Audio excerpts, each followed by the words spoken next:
It is not us who commissioned the consultant. It is our central office, the Bureau of Design. Okay, ma'am. So after they were able to complete their contract, it was given to DPWH Region 6 for implementation. Were there any variation report that was submitted? The report, as they have submitted. Is there any? Do we have any variation What do you report? mean, ma'am? May, yun po, eto po, sorry. Yung structural design and geotechnical design, whoever man yung kumuha sa kanila, was it strictly followed? Hindi ko din po alam kasi yung mga technicalities nito, kung kanino i-submit next, kanino first, and kanino i-submit next. But nasunod po ba yun strictly? Yung structural design and geotechnical design na sinabit ng original consultant? So, I believe po na... Perfectly and strictly?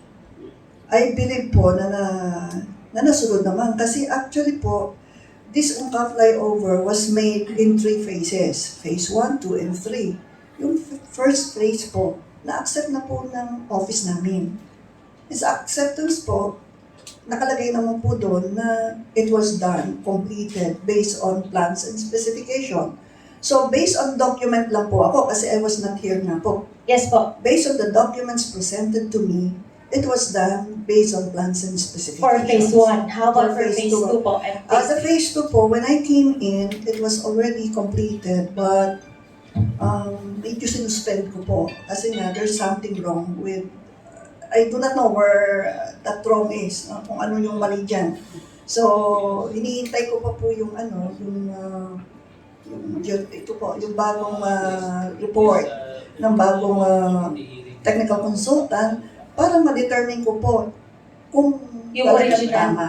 yung Opo. as based on the... I think na ginawa po naman nila based on the plan kasi makikita naman po natin eh. Kasi yung first phase po nasa ilalim ng lupa. The second phase is nasa ibabaw po kasi. So makikita mo naman na it is based on the plan.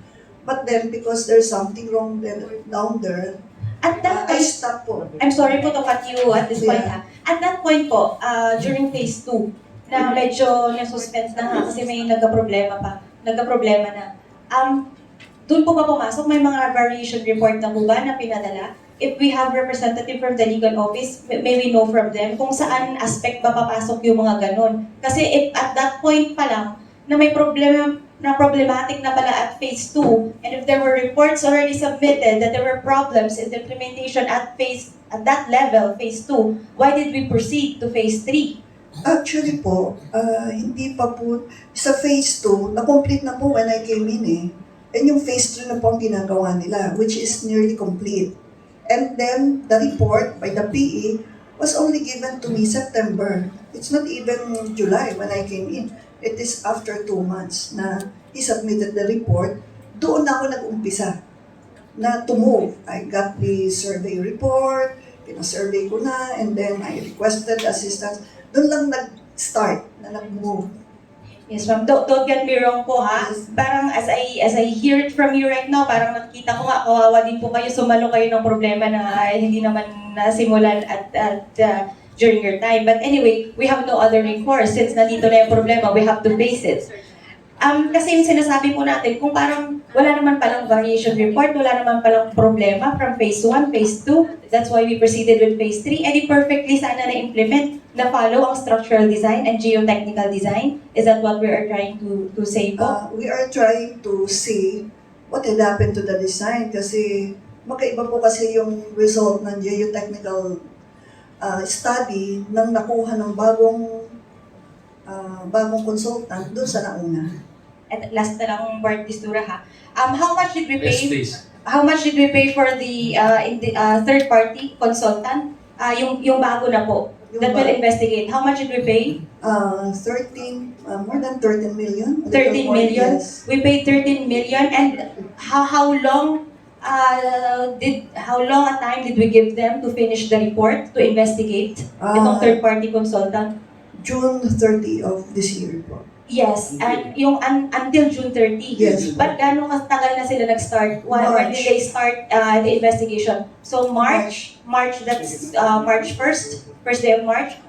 So we will count Middle of entire March. middle of March. So let's say March, we will exclude the counting of March. So April, May, 2 months. And they're supposed to submit the report end of May, June. June po. end of June. Hindi end of May. Hindi po. That is why nga po, pinakiusapan lang po natin sila to fast track po yung paggawa nila because we really need the design. At Okay. saka para we can also answer the people who are asking us. Okay, so they have until June 30 to give us the... But I am sure he can give it earlier po. But nagkaroon lang po siguro ng problema kasi nagka-typhoon. Baka hindi po sila naka-travel dito. Yes, ma'am, because you mentioned earlier that our contract with them will end June 30 also. So my fear here is that what if they submit the report June 29? Then we have so many questions. What will happen? They only have 1 day left to deliver the report. And then if we extend, we have to pay them on top of the 13 million that we have already paid them. No, ma'am. I'm really sure, I can commit siguro na he is not going to submit that sa end na ng contract niya. It will be earlier. And sabi ko nga po, I will personally follow him out. Kasi kinumit naman po niya and during the meeting po, he was able to present na po yung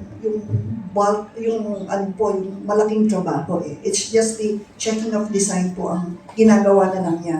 So I believe he has finished his work but hindi lang niya nasubmit. Very, very last. Ma'am, you mentioned also kanina that they reported to you the case, the matter, around September na. Yes. And then you have learned that nag-umpisa na pala January pa of 2022. Then Yes. you received the report mid of September already. With that delayed reporting to you, ma'am, what action did you take? How come that it happened for something as urgent as this? How come the report was brought up to you only after how many months? Few months. What action did you take to address the matter, considering that the report was delivered to you after several months of delay already? Ma'am, I was assigned here only July of 2022. So I was not here before, during those months. July. So you were assigned here, ma'am, July, and you learned it was submitted to you September? Yes, ma'am. So maybe there were other more pressing matters than the Ungka Flyover in the 2 months, ma'am, that lapsed from the time that you were No, they assigned have here? opened it June of 2022. They have opened it. So when they opened it, so I thought there's nothing wrong. Kasi I am not so familiar with all the projects naman po dito. Hindi ko po alam pa yon. So I actually, accidental ko lang po kasi yung natuklasan because one time I was just calling the PE and then he told me in passing na there's something, so you make a report. But before po, when they noticed that, hindi po kasi ako doon ng Regional Director. So I have no idea. So There's those something people, ma'am, when they noticed, they did not immediately report. Is that what we are trying to say? I think, based on the report of the PE, ni-report naman niya, but parang ang kanilang action is to monitor. Anyway po, it's in the report. Okay. It's in the report. Okay na, Carol, ha? Okay. Board Member Mundiar. Mr. Chair, Director, you mentioned there are 3 phases of work there. Yes po. May minute ako diretso phase 1. Well, the phase 1 po includes the pile. Yung pong nasa ilalim Sa po. structure, Opo, sa substructure po. The pile, may piers din po. 10 piers.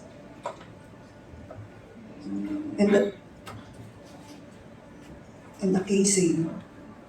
And then, dun po sa phase 2, meron pa rin pong pile pero mas konti na lang. And then sa phase 3 po, yung puro superstructure po dun sa taas lahat. Anyway, we can give you a profile of the project po. We have it here. Maybe we can xerox it and give you a copy. Opo. Director, there are three players in this project, no? The one who made the design, the structural design, Yes po. which happened also the one who conducted the geotechnical investigation. Am I Yes po. right? The DPWH and the contractor. Yes So sir. there are three players, no? Yes sir.